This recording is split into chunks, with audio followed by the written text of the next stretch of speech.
Good evening, everybody. It is the 22nd of January, and this is Spencer Keck with the Hillbilly Think Tank coming at you live from Tunnel Hills, and I am the educated hillbilly. And no, that's not an oxymoron. Don't call me a moron. Now, where I'm from and where most of us are from, we really appreciate our veterans, you know, because we have one of the highest rates of veterans in the United States of America. Hardin County, we've got a very large percentage of folks who have served or are serving, since we have Fort Knox right here. In Kentucky, we have the largest percentage in this county of veterans of any other county in the state.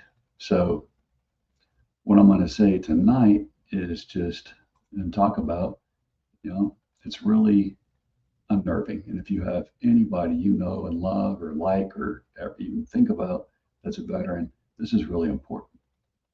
So back in November, there were two veterans that were accused. I don't know who accused them. I think I've got a clue of defrauding other veterans. These two veterans they have a place that has been shut down by the Kentucky Attorney General, but it was there to help folks put in their claims for the VA benefits once you're wounded or suffer disability due to your service in the military. You have been promised by the United States of America when you signed your military contract that you'll be taken care of for life if you were injured or debilitated or come across any disability during service. That, to me, was a sacred trust that my country held with me. They didn't pay me a lot to serve, but I served for many reasons. Talked about them here before. One of them, of course, is just loving this nation. Another was I really wanted to make sure that I had the ability to pay for college, and that serving in the military was one way to do that. One of the veteran benefits is the GI Bill that helped me get through college.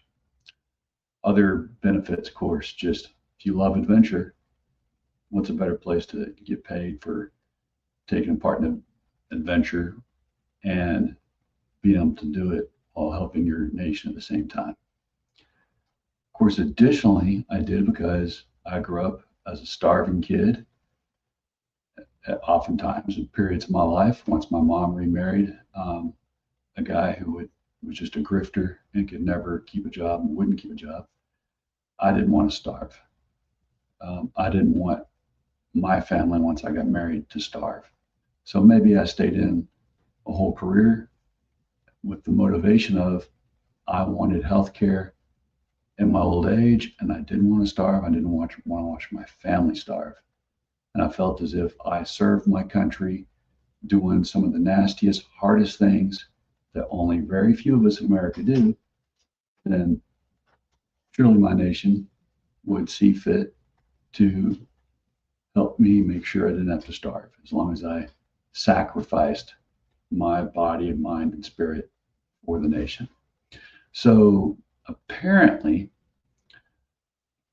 the three prosecuting attorneys for the Kentucky Attorney General's office did not show up to court in Hardin County on Tuesday when they were supposed to have had a trial for these two veterans that they had indicted for allegedly scheming to take advantage of Kentucky veterans. Now, the three attorneys for the state were charged with being contempt of court for not showing up to the trial that the Kentucky General, Russell Coleman, started when this U.S. Army veterans Carlos Fernandez and Patricia Parrott were indicted on November 13th last year. So what's very interesting is that the courtroom was packed with veterans.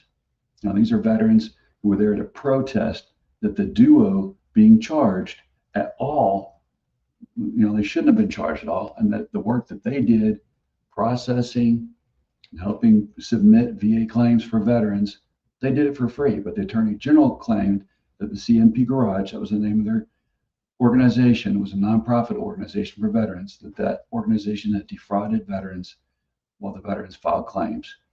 Now, I personally use the CMP Garage, and they never charged me a penny. I recommended them to my little brother who was disabled during service. He was not charged for their service to him. I recommended CMP Garage to other veterans, and they all had no complaints and were never charged. So, packed courtroom, and this was all over the Kentucky news, maybe even made the national news. But these two veterans' honor was smeared with this indictment. So they were being charged with defrauding veterans of $10,000 at least, but less than $1 million, which is absolutely ludicrous because they never charged veterans. They don't. And they do work for veterans all over the nation and even overseas. Servicemen and women that are about to get discharged, by word of mouth, they're told, hey, use CMP Garage in Radcliffe, Kentucky, right outside of Fort Knox. And these folks that work there will help you get the benefits that you deserve for the toll that the longest war in American history and other wars has put on your body. We just ended a 20-year war that I was a part of, and we're starting other ones now, mind you. And yet these guys are being charged with defrauding veterans. No. Problem is, they were too good at their job. They made sure that every single veteran got any benefit that they deserved for the ravages that serving in the military puts on your body, whether in combat or out of combat, because it is a damn tough job if you didn't know, if you're not a vet. So I see this as a vast plan to cut veteran disability compensation payments. Now, why do I say that? Well, here's why. This is a plan nationwide. Access to veterans benefits, that's an important issue no matter where you live. But only about 6% of the United States population is served in the armed forces. But the rate of service is higher in rural areas, which we're in right now. And a portion of rural veterans who need these disabilities, well, it's disproportionately high. Why?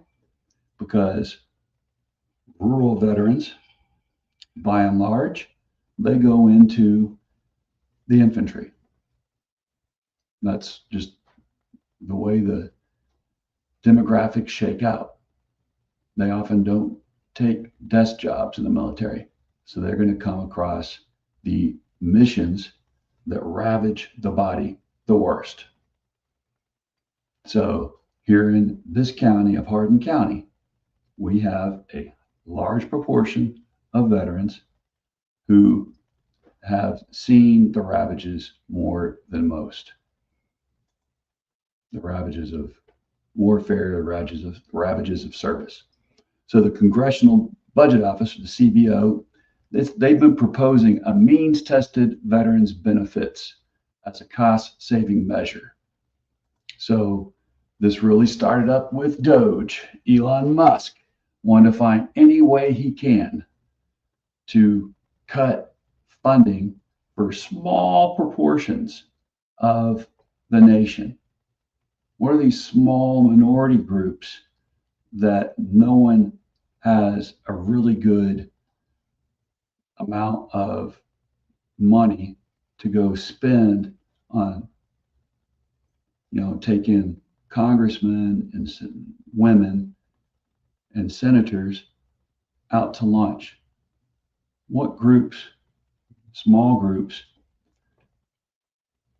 can you take federal benefits from, federal payments from, and they're not going to be able to fight it because they don't have $1 million bribes to pay to congressmen and women and senators? That's what we're looking at here, and in many other places where Musk and Doge decided, oh, we're just going to cut these programs. So in the CBO's proposal, households making more than $135,000 per year would have their VA benefits, completely phased out. So no matter how much time and how many injuries you put into serving this nation, which less than 6% of the population does, the Congressional Budget Office, through Doge, Elon Musk, and these billionaires that want to hurt the little guy in America, they say, oh, we're going to phase out these benefits if you make more than $135,000. Now that might sound like a windfall to some people, but we're talking veterans who now, if they've done any time at all, and they've had kids and they have parents, and for like myself, you've got kids with disabilities, and a lot of kids get disabilities because, oh, they served in Camp Lejeune, North Carolina, the Marine Corps base, and they drank the water that was poisoned. Now they've got neurological issues, cancer. We don't want to talk about that, right? Those parents now have these disabled kids. They're going to have to live with them for their whole lifetime. And now these adults that served in the military and their mind, body, and soul was ravaged by service, now they've got their parents, and they're part of the sandwich generation. They're sandwiched in with the pressures of having to take care of their parents in rural America, where we're cutting the funding for rural hospitals, and we've cut healthcare funding when we slashed and defunded the Affordable Care Act. So you've got disabled kids that aren't getting medical care due to that funding slash. Parents aren't going to get it. And then, oh, now we've got the veteran squished in between these two. And you're saying that if somehow they happen to make $135,000 a year, they're supposed to let that pay for these kids that were disabled because, oh, they served in Camp Lejeune and came across chemicals in their drinking water that made them disabled for life. They've got to take care of their rural parents. And the only reason these folks left the rural area was to be able to help their family not lose their farm. Now they're smashed even more and more, and you're saying, oh, we're going to take away those veteran benefits, helping you keep your head above water as your $135,000 that if you make that, which most don't, but if you do, and you're splitting that 2 or 3 ways among family members, 5 ways often, yeah, we're going to cut off any benefits now for you. This isn't right, America. Not at all. So the more they make, the less disability they would get. Now that Russell Vought, who's the head of this, is the director of the OMB, America is inching closer to demanding that all of us disabled vets, we have to be broke and dirt poor to get VA disability. Thank you. for thanking me for my service. That's a real, mm, yeah, that's a no thanks, is what that is. That is an absolute slap in my face. It's worse than that, but just in case kids are listening to this, I'm going to describe what I feel like you're doing to those of us who've served this nation, where I feel like you're shoving your fist in dark places in my body that I shouldn't have it shoved. This is not the way that you thank the people who serve your nation tirelessly. And I don't want to be thanked anymore for my service when people vote for the guardians of the pedophiles that put Russell Vought into this position and Musk into this position to destroy my VA and now to try to destroy our ability to live a normal life. Now, don't thank me. If you know that you voted for these scumbags, don't thank me for my service, because you just did me a big disservice and my family a big disservice. So, what do you think? Anybody watching tonight, do you have any thoughts on this? Um, you know, this is not something that any of us should have to lose sleep over at night, but many of us will. Many of us, it's going to be worse than losing sleep. We're going to lose loved ones. My dad and my brother died as disabled vets. And it was already a system that we were just about to get fixed until last year. We decided to stick it to us. All right. Hey, Thomas, I appreciate that. Thomas says, all I usually say to veterans is welcome home. Thank you, especially, to the Vietnam vets. Most of them were not told that. Thankfully, America, we changed that. Most of us, or some of us at least, had good welcome homes in this generation. My dad's generation, they didn't.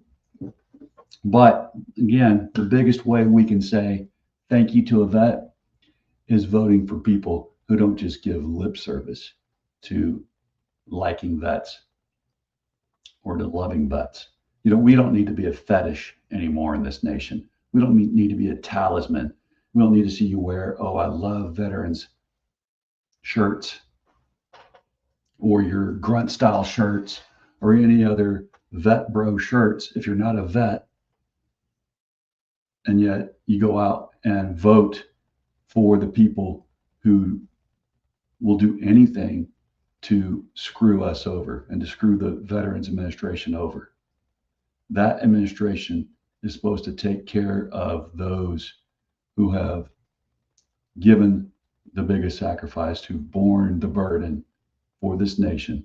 And it's supposed to take care of their widows, their orphans.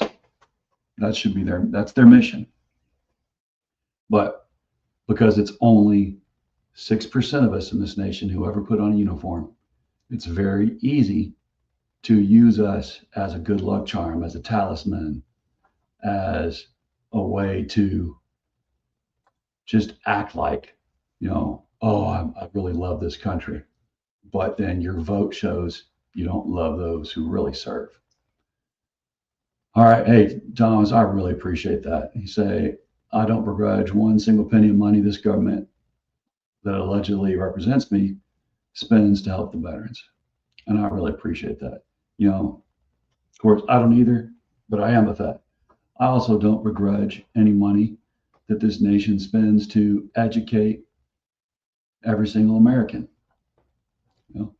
I don't begrudge the money that this country spends to help our farmers not lose their farms.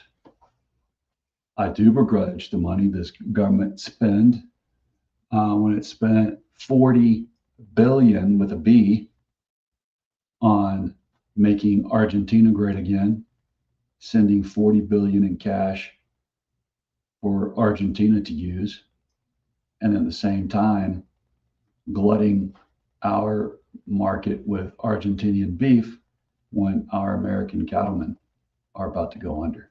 They're going to give them what, a $12 million band-aid this year. You're voting for that. That's not going to rescue the family farms. That's not going to help them catch up with all the billions and billions of soybean losses we have this year because China didn't buy from us. Canada didn't buy from us due to our tariffs. And where are they buying from now? Brazil, Argentina. They're buying their soybeans. All right, y'all. So thanks for listening in. Be careful this weekend. We know that there is a big snowstorm coming. A lot of ice is going to be there with that for a lot of us too. So stay safe, stay warm, and make sure you can stay well fed. Check on your neighbors, especially the disabled vets that can't get out of their homes. All right, y'all. Remember, in Kentucky, united we stand, divided we fall. We are our brother's keeper. We are our sister's keeper. We love our neighbors as ourselves in Kentucky. So bless our corazon. Be sure and hit the like button, subscribe button, vote for me. I am running for Magistrate District 3 here in Hardin County. I love this county, love this state, and appreciate y'all helping me out and listening to my ramblings tonight.